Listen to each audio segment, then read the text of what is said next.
My name is Nikki Kashtan, and this is the Conflict Hotline. This is a program where we work with your conflicts, and today with me in the studio are Knut and Sigal.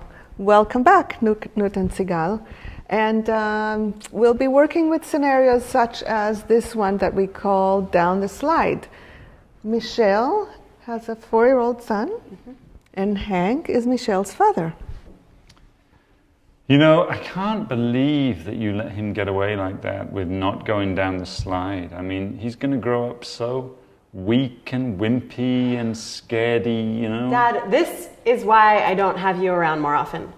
I just cannot believe what you're saying. You know that I want to raise him to be whoever he is, and I don't care whether he's weak or wimpy or whatever. That's just serious gender, that's just messed up. I brought you up to be strong, Michelle, and that's how you are. And you're going to let him grow up just completely letting people walk all over him. Thank you very much. Many of you, I'm sure, have experienced situations where your parents have something to say about how you raise your children. And if not this, you probably have some other conflicts or situations in your life. That's what we are here to help you with. This is an all-volunteer effort. The cast and some of the crew are affiliated with Bay Area Nonviolent Communication, an organization whose vision is a world where everyone's needs matter. And the rest of the crew are affiliated with Berkeley Community Media, who's also hosting the show and letting us use the studio. And if you want to participate in this show, you can call in with a conflict and different kinds of situations. If you wonder what? You might have a conflict with a housemate or a good friend. Or perhaps a conflict with a family member or with your partner. Or you can have a situation in your workplace or an internal conflict. Any one of these. I believe we already have a caller on the line, so we'll start with the caller and we'll come back to this scenario maybe later. And who is the caller? Are you on the line? We're waiting for the caller. There's crackling. That's promising. That means there may be something there. Hello, hello.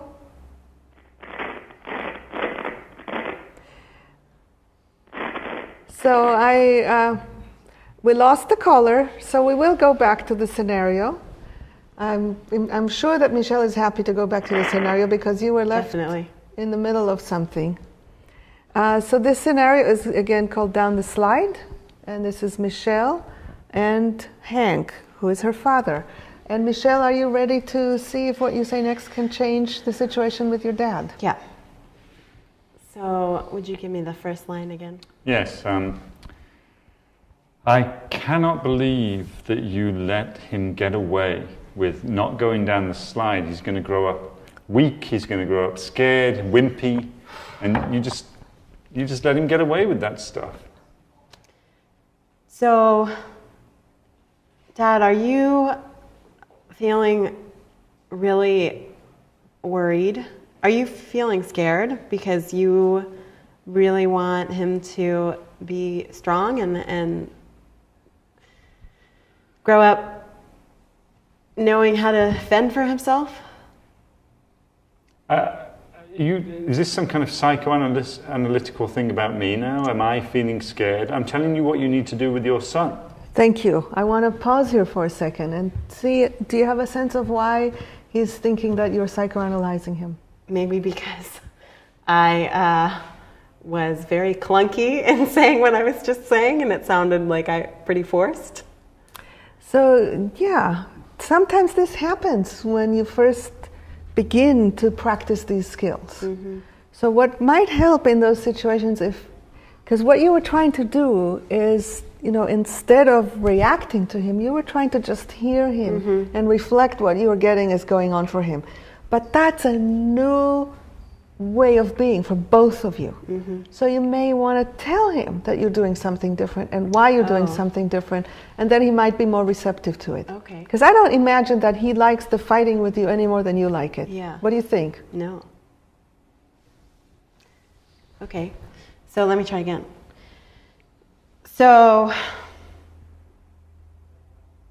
First, I want to say I'm really annoyed that you're saying that. But I'm going to try something. I'm not going to talk about that.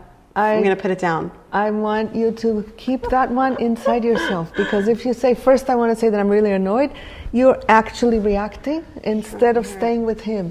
So the goal is for you to just let him know what you're about to do, but still put your attention on him. It may not be easy, but if you move your attention to yourself, you're escalating. Because when he speaks, he wants to be heard. Every single human being, when they speak, they want to be heard. Okay. And if you respond, react, express what is going on for you in a situation of conflict, it escalates because the other person doesn't have the experience of being heard. So focus your attention on wanting to hear him and tell him that that's what you're planning to do. Okay. So give me the line again. You're just allowing your son to be weak and scared. You're not raising him to be strong, to be a man. It's not okay. So I want to understand. You really would like for him to be strong? Yes. And it sounds like you want that part of that is pushing his boundaries a little bit. Yes, some challenge. So I want to pause and check in with you. Was it easier this time to hear her? It was a little bit easier, yeah, because she wasn't asking me about how I was feeling. And when she said, I want to understand, did that give you anything? Yeah, that's yeah, I think it did. I sort of got the sense that she was listening to what I had to say. Yeah.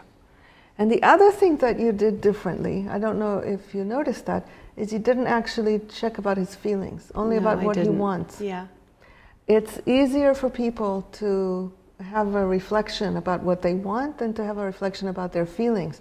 Especially if he doesn't want your son to be scared, then he probably doesn't want to be exposed as being scared himself. I'm guessing that word scared was one of the things that got you. Like, sure. Don't psychoanalyze me, I'm not scared. Right. So one of the things to remember is whatever you are hearing from the other person, you want to reflect it in a way that will be meaningful to them where they are. Yeah. Not where you want them to be.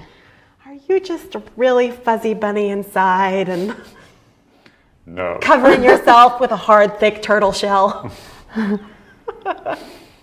Like that? Yeah, exactly. Okay, so now that may be true, but there is no way that he will admit that.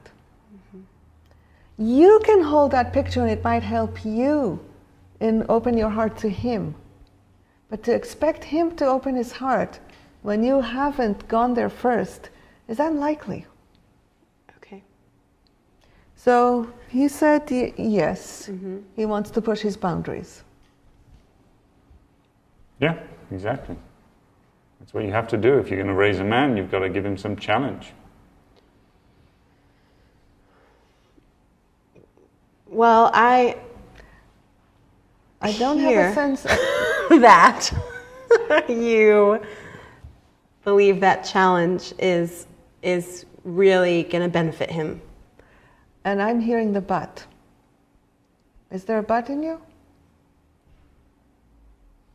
Yeah. If there is a but, Yeah. he feels it too. Did you feel the but? I didn't fully feel it, but now that you mention it, I suppose she has something else going on. There is something she's going to say, but he needs to something. Yeah, and if you have a but, work your way out of it so that you can separate the two parts and have each part be complete. The part of hearing him be complete. Because once he has a sense of being heard, then he has more room to hear you. Okay. And the one more thing, which is, if he believes that it's going to benefit your son, There's something very precious behind that. You may not agree with him about what will benefit your son, but there's something precious there. You can listen for that. What is it that really matters to him? Because I bet anything, if you reach for that, you will find that you are together, you're not at odds. And we'll do just this one line, and then I believe we have a caller on the line. Okay. So it sounds like you really you want to make sure that he grows up being able to fend for himself. Like he's really going to be able to handle any situation that comes towards him. Right. Yeah. Even when we are dead and gone, yes. Yeah. And you want that too, don't you?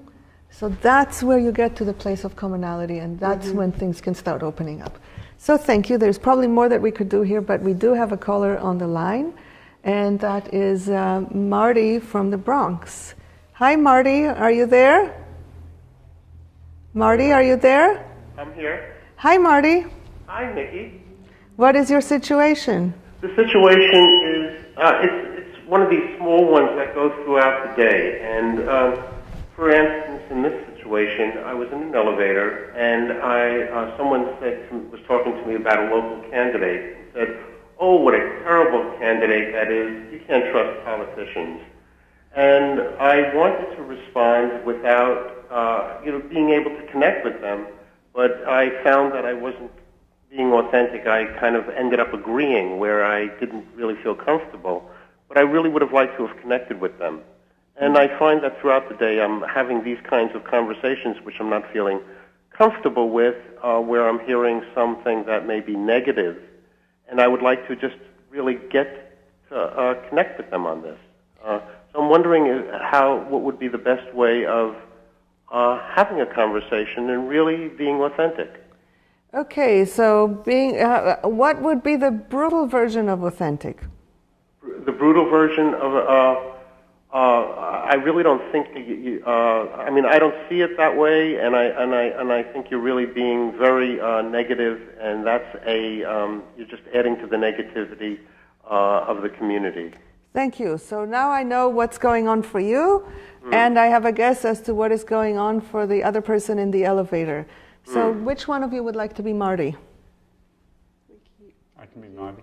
You'll be Marty? You'll be the person in the elevator? And there's this candidate named John something or another. Well, all the candidates, forget it. It's not even this one candidate.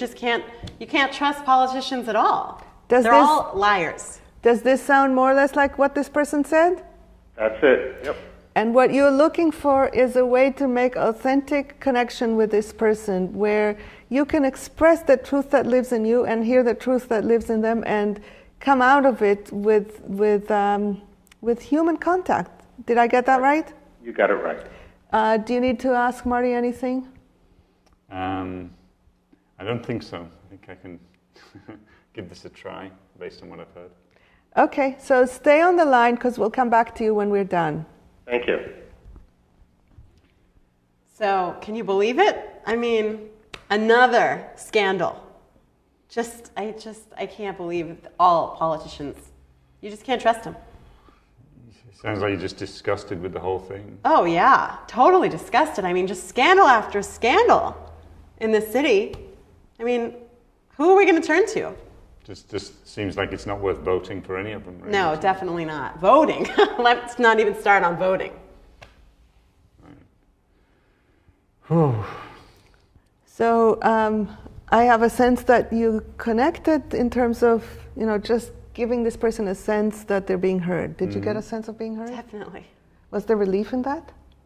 I was kind of still amping, actually. I didn't want to start on voting, but no, I got a sense that I was being heard. Yeah. I did. Was that authentic for you? It was authentic, yeah. Mm-hmm. But that's not the hard part, is it? No. The hard part is to express what's living in you. Mm-hmm. Yeah. Is that what's hard for you too, Marty? Exactly. Yeah. Exactly. Okay. So I could attempt to do that? Yeah. Except that your goal is to connect. So how would you communicate what lives in you in a connected way? First, you probably want to get some kind of a transition to make room for you. Yeah, you want to hear what I think about this situation? Sure.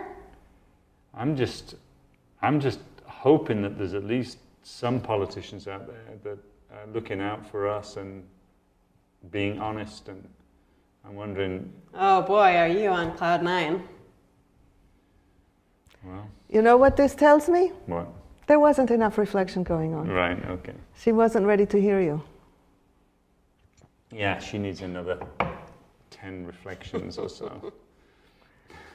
And part of it is that you reflected her beliefs and her perspective, but not what matters to her. Because I think you can find the connection more easily if you go to the level of what is it that matters to her about this. Why is she saying this? Mm-hmm. She cares about something, don't you think? Right. If you find what that is, maybe there will be more ease for her in relaxing into hearing something from you. Want to try? I can give it a try. I was scared to go there, but I'll try it. So you just really wanting to know that people in public office have integrity and that you can trust them. Yeah, I want to know. It's like in my everyday interactions, I want to know that I can that people have integrity. I mean, there's just so many times that I am just disappointed and constantly disappointed. So just people just not getting that sense that you can trust people's word. That's constantly happening for you. Yeah. Again, keep it at what is it that she wants. You're wanting to be able to trust that what people say is what will happen.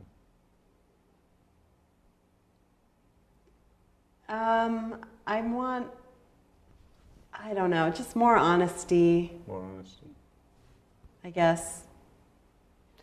It looks to me like the conversation is settling a little bit. That she got to a more kind of like thoughtful, reflective stance. Is that true for you? Mm-hmm. Yeah. Mm-hmm. Now try to ask her if she's open to hearing where you are. Yeah, would you be interested in my point of view on this? Yeah. I guess I feel sad and really disparaging when I think that none of the people standing for office are honest. And I'm just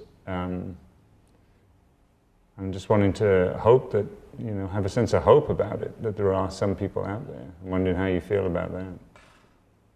I don't have any hope about it. More reflection? It's just such a hopeless situation. You've been so disappointed on so many occasions. Yeah. Yeah. There is something that you have in common. Did you notice that? Yeah, we're both bummed about the situation. That is not what I'm looking for. That being connected through being bummed is not the deepest connection that you can have. What I'm hearing is that you want the same thing. Mm-hmm. We want to be able to trust politicians. We want honesty, integrity. Yeah. So it sounds like we kind of want the same thing, and just that you're feeling even more hopeless than I am about it, or something like that. Yeah, I'd say that's about right. Do you feel more connected with her? Yeah, for sure. Did you have a sense that you had an opportunity to express yourself with authenticity? Yeah, I did. Let's check in with Marty. Marty, are you still there? I'm still here. If that gave you any insight as to how you might find a way to express yourself. It did give me insight. I'm not sure if roleplay quite captured it, but I like the idea that first it was really connecting with or reflecting what the other person was experiencing, and then seeing if they were ready to hear what it was that I wanted to say. So what's the piece that didn't get captured? What was it that you wanted to express that Newt didn't touch on? Was it the part about wanting a positive force in the community? No, it has to do with connecting with the other person. It felt a little disjointed. I guess I'm looking for flow. That it just feels, these are quick conversations in some ways, and it sounded a little staccatoed and not quite flowing, if you know what I mean. So what you want, it's like it's. Do I get it right? It's not like you're looking to build a deep, lifelong friendship with this person on the elevator. You just want something that will support the connection in the moment and dignity for you and a sense of authenticity? Oh, thank you. That's very clearly stated. Without necessarily agreeing with what the person is saying, that's the bit, right? It's not necessarily agreeing. It's somehow still being able to maintain connection. Yeah. So how about doing something like, try saying this to me and let's see if this other one works for you better or not. Jeez, can you believe the newest scandal? You just can't trust any of the politicians, huh? They're all liars. I am appreciating the opportunity to hear how you feel about this, and I'd like to find a way to express differently in the moment. Are you open to hearing it? What? That didn't work! That didn't work! Try again. Try again. Say it again. Just forget it. Another scandal. You just can't trust any of the politicians, huh? You bummed? It's just like totally expected. And, for me, I just really like to think about what it is that I want and what it is that I want to work towards and what I can create instead of focusing on what I don't like. Does that interest you at all? Yeah, it's a pretty lucky perspective you got there. Thank you. How was that, Marty? Well, at least it's real, and there would be a moment of engagement. I kind of like that because it stayed connected and there was a conversation there. Thank you, Marty. I appreciate, just keeping it to the, there are these moments where we just don't know what to do because it's just a moment. We have only the moment. We either make the connection or it's gone forever. And it's not so important, but then maybe it is. Thank you so much, Marty. And maybe we'll talk with you at some future show. Bye-bye. Bye-bye.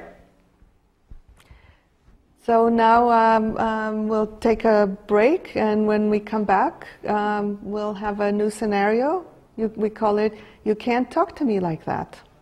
Anyway, no, it does not matter anyway. Rupa, the form of it all. Thoughts in my mind, come in, no. Illusion will rise and illusion will fall. I'll still be here at the end of it all. In the sea of love, I melt like salt. My faith and my doubt both dissolve. In the sea of love, I melt like salt. My faith and my doubt both dissolve.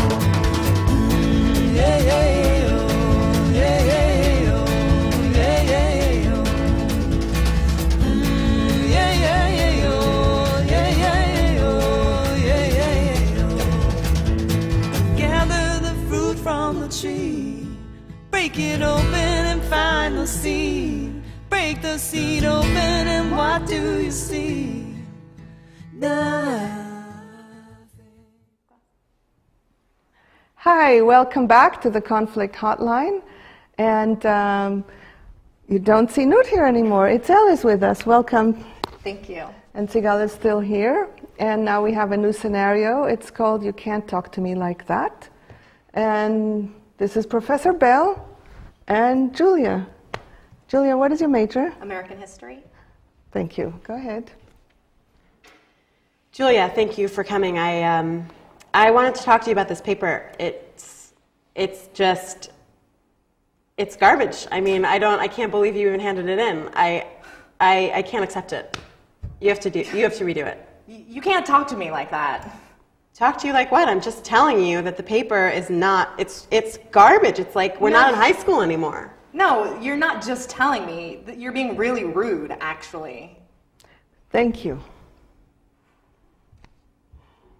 This was hard to hear, wasn't it? Yes, yes.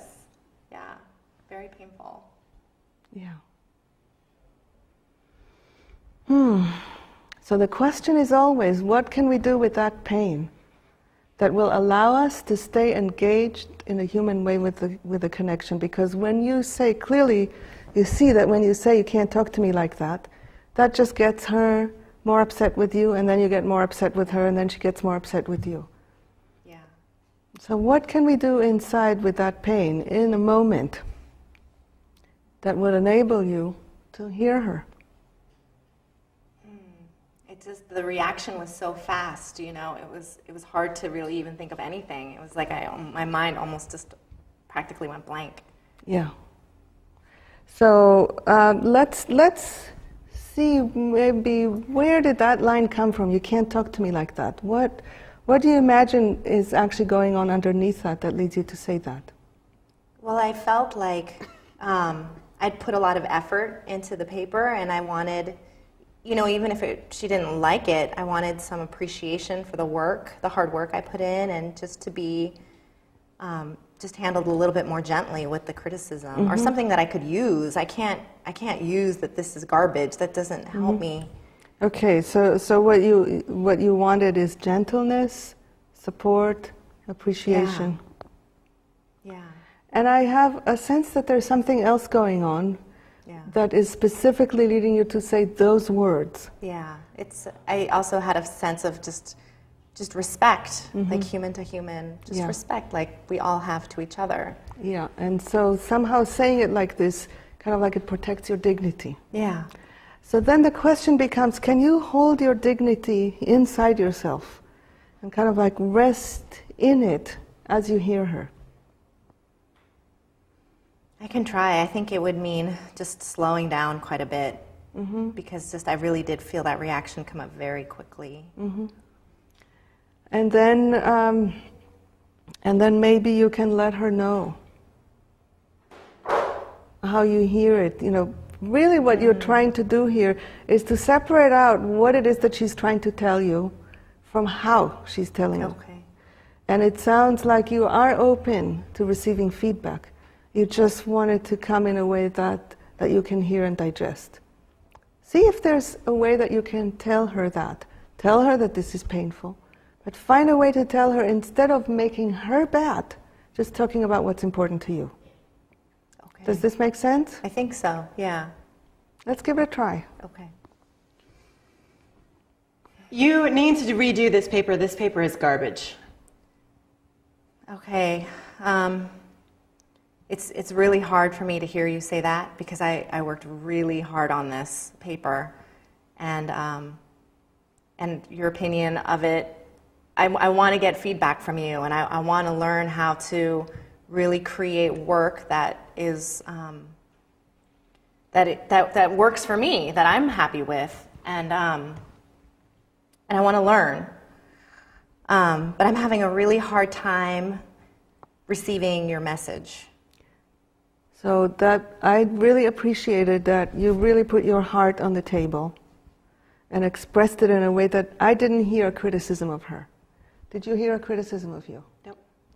So the only thing that's left is at the very end of expressing something so tender and vulnerable, see what is it that you'd like back from her. There's something in particular that you want, I think. Yeah, I want her to know that this was hard for me to hear. So you want to check with her if she heard that, or? Okay. So I'm wondering what you heard me say.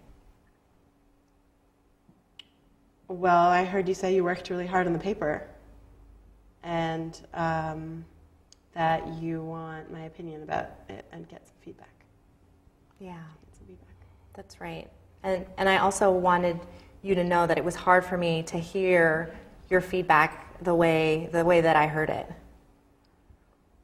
Again, make a request. And I'm wondering if you would mind telling me, if you'd be willing to tell me what you heard me say. If you'd be willing to tell me what you heard me say.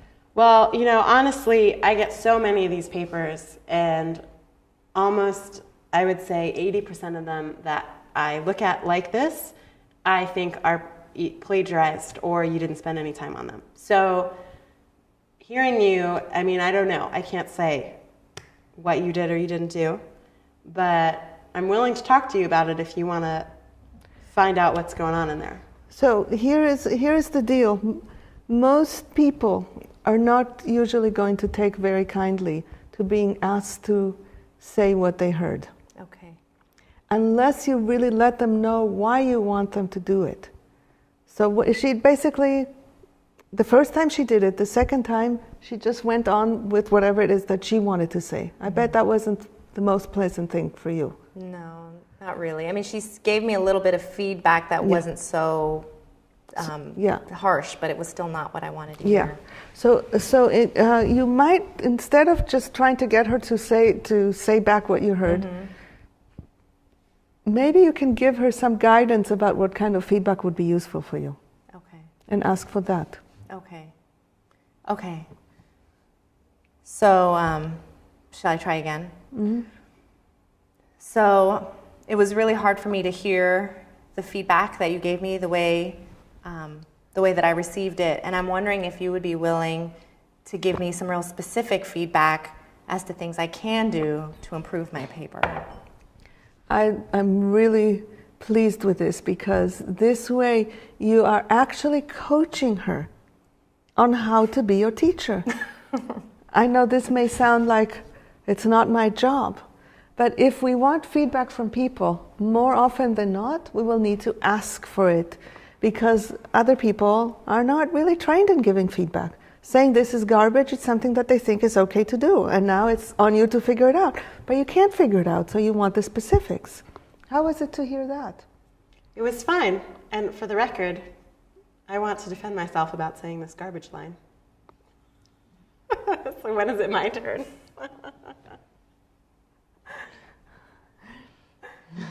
I mean, it was much easier to hear about the specific feedback. I was totally ready to sit down and give lots of specific Yeah. Okay, so what do you mean, when is it your turn? Well, I would just want to say that I wasn't going to, I mean, the garbage came out of, it wasn't necessarily about you, it came out of, like I was saying, all these students who were just trying to get away with stuff. Mm-hmm. And I'm not going to let you get away with something. But once you come to me like that and you tell me, and I see that you're a human being, then it changes completely. I'm happy to sit with you and have a long conversation about what you can do with the paper to make it better. That's why I'm here. That's why I like being here. Just there's not that many students like you out there. Mm-hmm. See how it transformed from it being garbage to there are not that many students like you out there? Yeah. That's quite a transformation. Yeah. And that's because you heard her and because you gave her your heart. And when you give somebody your heart in this way, then they can trust you that you are genuine, that you are real. Instead of making a show, instead of defending, instead of protecting, you're just being there for real. And that's something that she can relate to. Yeah. Anything else you want to say? Well, I almost, when the professor was telling me that, I almost wanted to empathize. I wanted to say, wow, it sounds like you're really wanting to find students that want to learn. Mm-hmm. And yeah. But that's kind of where I wanted to go next. Yeah, she would be really happy to hear that, wouldn't you? Yeah. It's not an easy job to be a professor because everybody's afraid of you. And they all want to please you and make a good grade, and do they really care about you or not? Are they really interested in your class or not? Or is it just a requirement? So there's a lot of passion that doesn't get connected. Anything else you want to say in this moment? No, I wanted to be seen as human as well. Yeah. Not just an evil professor saying that this is garbage. Yeah. I'm wondering if you would like a chance to redo this. Yeah. Sure. Okay. So instead of saying the garbage line, say something else? Yes, because, saying this is garbage is an easy out, essentially. Okay. So help me, because I'm going to try and be really honest. Mm-hmm. So, Julia, I'm glad you came in today. What I want to say, I don't know. It's a little tough for me to even proceed here, but I have a suspicion that this paper, either you didn't spend much time on it, this is my evaluation, or that So this it was is plagiarized. so you That's are what I want to say. that you are evaluating. Uh-huh. If you are going to evaluate her, the chances of her being able to hear you diminish. Uh-huh. I would rather have you start with what exactly do you not like about the paper, with the specifics, Okay. rather than evaluation of her. It's so much harder. Yes. This is why so many people give feedback that is ultimately not very useful to people. Because instead of giving people the specifics of what we want them to do, we evaluate and judge them for who they are, essentially. You're telling her that she's she's a slacker and a plagiarizer. Yeah. Why would she want to hear you? Yeah. So it's much more hard work to really find the specifics. And do you have a willingness to do that? Because if you have a willingness to do that, it will make your students so much better. I don't know if I have a willingness in every case. But I'll try it in this case. So one of the things that you can do is before you try it, you can try to create connection to see if she's really ready to make use of it. So that your willingness is not in the abstract, but your willingness in relation to this person in front of you. Yeah. Okay. So I would like to talk to you about your paper. I have some ideas about some feedback that we could talk about, and I want to know if that's something that you're interested in. Oh, definitely. I worked really hard on it, and I'm very curious to hear what you have to say about it. I kind of tried some new things, so. So I bet now you have more willingness. Yeah. So instead of kind of like forcing yourself, you check to see, is this a situation that merits, because you don't have infinite capacity. So you want to invest your resources where you think there can be fruit. Yeah. That feels like solid in me. Yeah. Thank you. Great. Anything you want to say, about what you got from this scenario before we could take a break? Well, I really liked what you said about checking in with me to see where I am before deciding whether or not you want to give the feedback you want to give. Yeah. That makes a lot of sense to me. And I really liked the holding the dignity inside. And that just totally changed it. Like if you were going to if you were going to fall off, like your center, because I called it garbage, then there was no... When you had to have that sense of self-respect to continue the conversation, and it totally shifted everything inside me. So yeah. Thank you. We're going to take a break, and when we come back, we appear to have another caller, Diane from Berkeley. So stay tuned and come back after the break. Biting down on the enemy, images of myself and of this life. Patience, often elusive, for I am wounded and I've been abusive. Who dares to come and dance with me in this healing rhythm tonight? Lost in translation, losing identification. I am pure illumination. I am.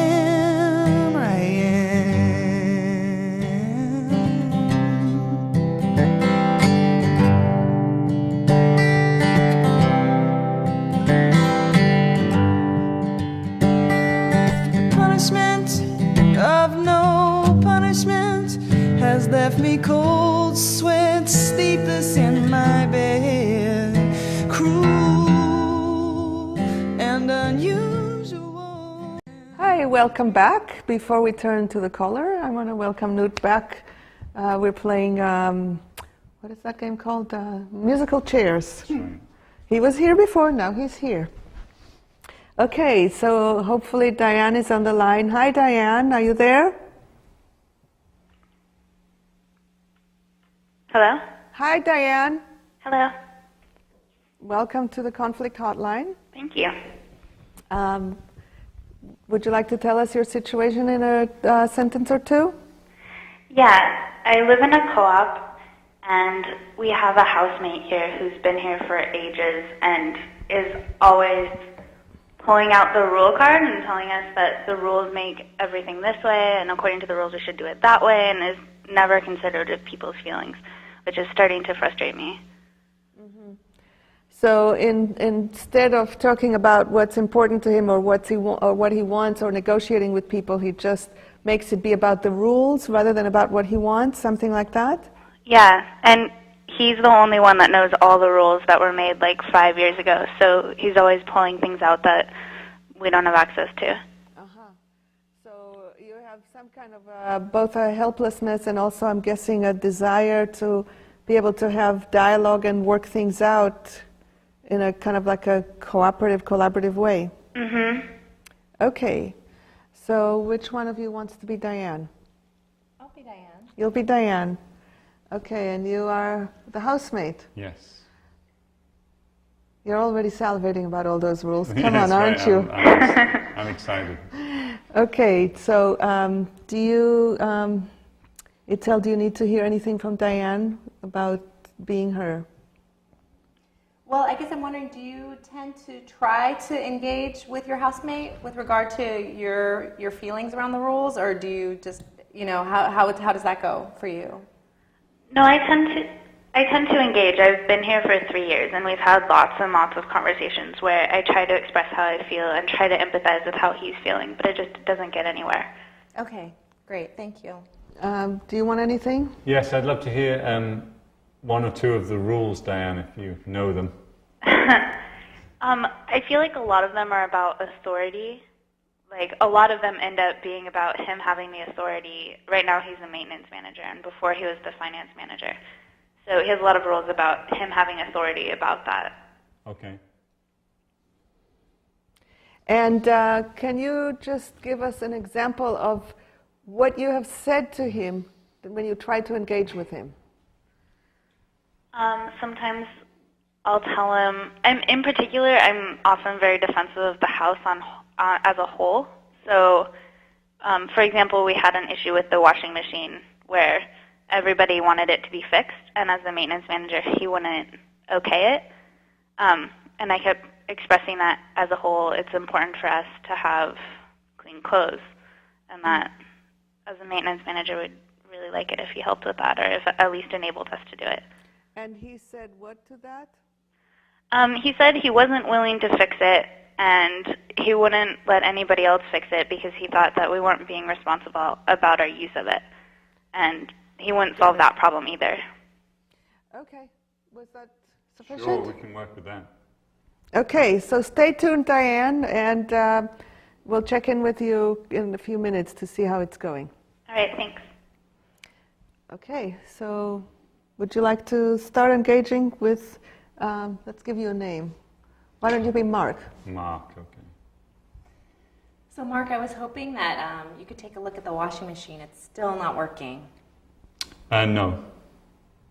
Well, I know you're really busy, but we really need a way to clean our clothes. The washing machine hasn't worked for a really long time now.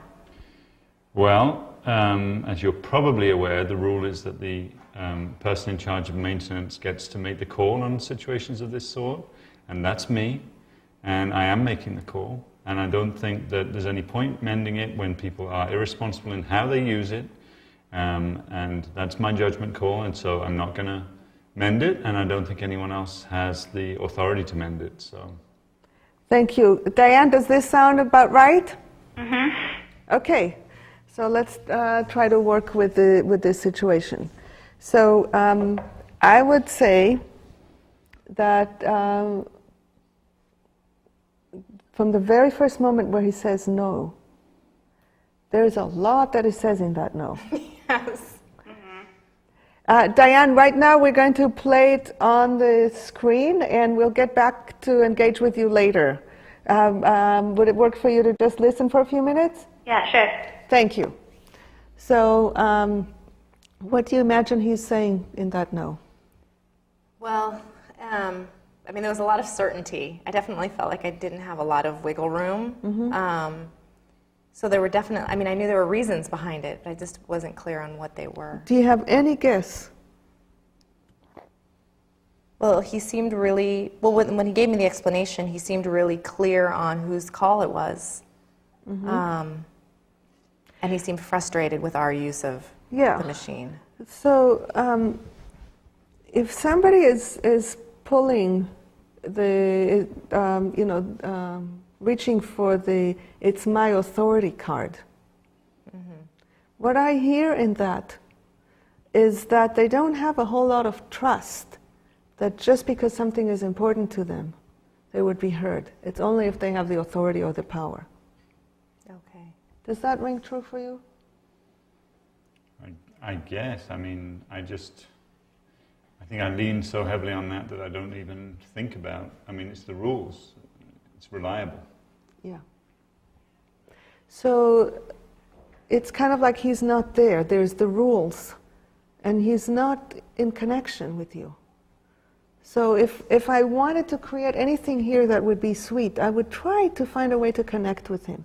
Whatever it is that he says, just to make contact. Okay. Do you have a sense that you might know how to do that? Or at least give it a try? I'd be willing to try. Okay. So, start at the top. Okay, so Mark, I'm noticing that the washing machine still isn't working, and I was wondering if you wouldn't mind taking a look at it and fixing it? Yes, I would mind, and no, I'm not going to fix it. Okay. I'm guessing it's a rule thing that I probably don't know. Is there a rule around this that I'm not aware of? Yes, there is a rule. Yes. Yeah. What's the rule?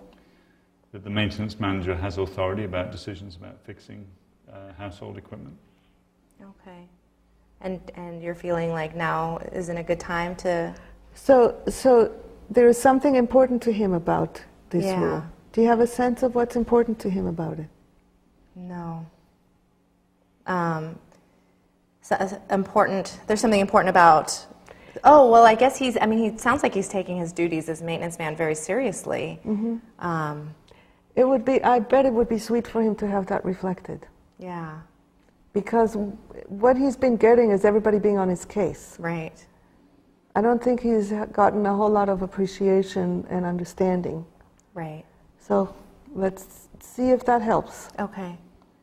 So Mark, I have to say, I've lived here 3 years, and I'm amazed at how well you know the rules. I don't have anywhere near that kind of mastery, and I want you to know that I really appreciate just the care and time you've put toward really knowing them and really giving them importance.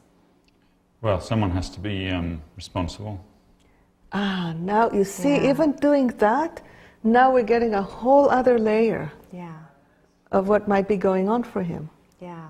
What did you hear in that? You know what? I heard loneliness. You know, like he's the only one holding all of this for all of us. Check that with him. Okay. Mark, it sounds like you have, you feel like you're really holding a lot for all of us, just making sure that things are running the way they need to be for everybody. Like maybe you're the only one. Well, like I said, someone has to do it. Yeah, and you feel like you're doing it. I get. I am doing it. Yeah. Yeah. So, do you feel more connected with him? A little bit. I still feel like a distance between us, but I feel like I'm getting to something, and maybe that he's getting to something too in himself, even if not with me. So let's check in with him for a second, kind of like in and out of the role. How has this been going for you, Mark?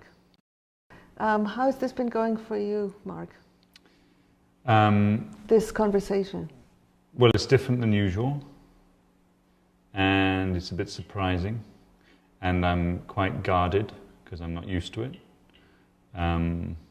But somewhere in there it reaches you. Yeah, something reached through my rib cage a little bit. So let's check in for a second with Diane. Are you still there? Yes. I'm wondering if you have anything you want to say in this moment, having watched this. Does this resonate for you? Yeah, actually really deeply. It's like you guys hang out here all the time or something. I think that's probably exactly what he's feeling. Yeah, my guess is that if you were able to reach for contact with him, that he is really longing for companionship and support in making sure the household runs and everything is taken care of and everyone is responsible for whatever piece they took on. Isn't it, Mark? Oh, yeah. Yeah. So good luck, Diane, with working it out with your housemate. Yeah, thank you. I think that was actually really useful. Okay, and what the other piece that I want to say that is really important is, as much as you reach for connection with him and make sure that to open that up, that you don't give up on yourself. Because it sometimes happens that if we get into empathizing with other people, we forget about our own needs. So it's really important that once you form the connection, that you do express to him what's important to you too. Do you trust yourself to be able to do that? Yeah, I do. Great, thank you. Thank you. Anything you want to say about this role play? Any last minute insight for Diane and the viewers? Just a sense that it takes a certain courage to respond to this sort of rules-based response with an attempt to connect on a human level. Yeah. Anything else and that so much can be said in just a no. Yes. Isn't that amazing? Yes, a no has a whole world in it. Yeah. And that's because, thank you for bringing that up, because when somebody asks us to do something, my personal belief is that deep down we are hardwired to want to give it to them. So if we say no, there is like a whole life story there of what might get in our way of saying yes. So, thank you. And now we're coming to the end of the show, and just kind of like reviewing the entire show.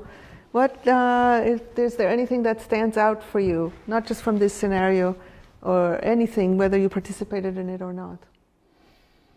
I really liked the part in the first scenario with the father and daughter with the slide. I liked how you said to come to a person where they're at. So maybe not come to the father with being scared if that's not where he's willing to go at all. Yeah, and the same thing applies to Mark. Right, right, sure. Different character, different situation, but also if someone is guarded, I want to meet them at the place of guardedness. Yeah. Thank you.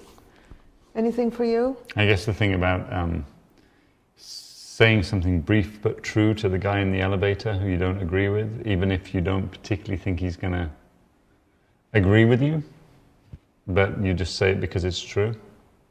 I like that idea. Yeah, I like very much coming to a place of increasing the authenticity in all our relationships.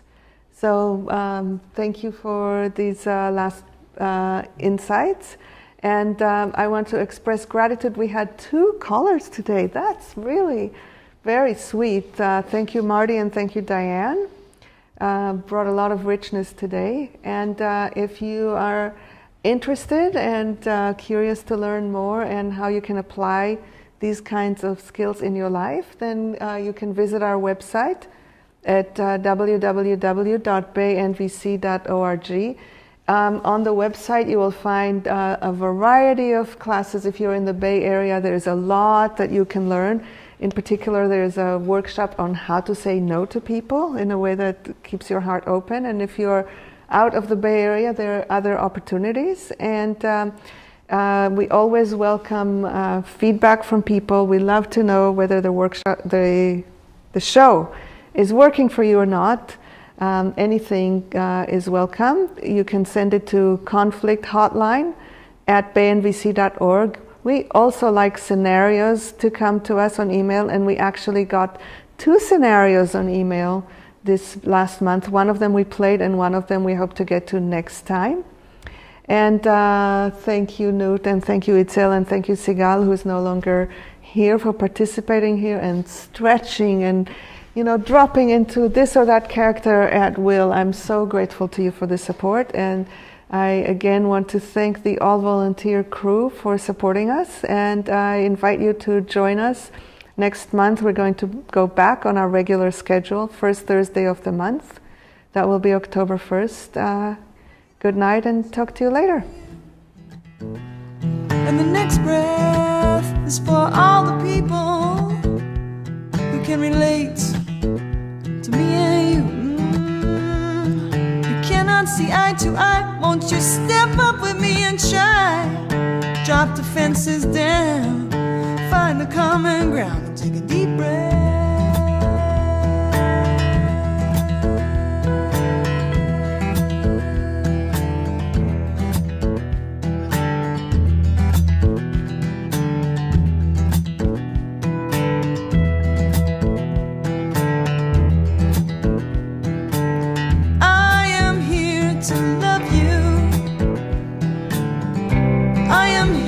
To free you, yeah.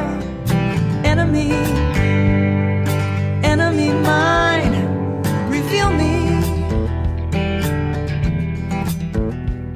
reveal me.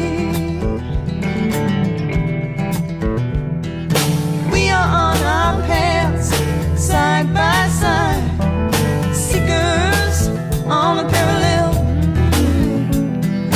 taking what little was given us, turning heaven from hell. Together we can turn heaven from hell. Together we can turn heaven from hell. Together we